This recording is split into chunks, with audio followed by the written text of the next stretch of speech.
Friends, ഈ 4 പേര് മരിച്ചത് എങ്ങനെയാണെന്നറിയോ?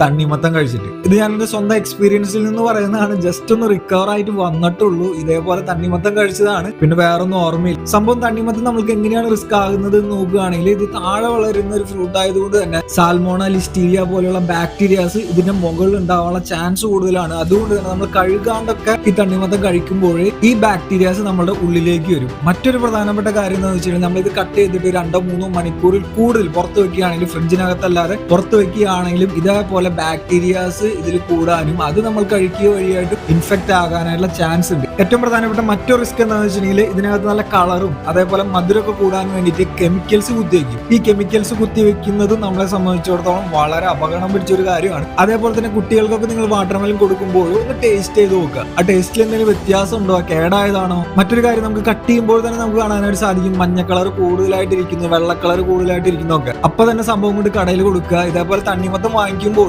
ബില്ല് ചോദിച്ച് വാങ്ങിക്കുക. കാരണം എന്താ വെച്ചിട്ടുണ്ടെങ്കിൽ, എന്റെ അഭിപ്രായത്തിൽ ഞാൻ ലാസ്റ്റ് ഒരു 2 months വാങ്ങിച്ച തണ്ണിമത്തനിൽ ഒരു 10 തണ്ണിമത്തം എടുക്കുകയാണെങ്കിൽ അതിൽ 7 കേടായിരുന്നു. എന്റെ പൈസ പോവുകയാണ് ചെയ്തിട്ടുള്ളത്.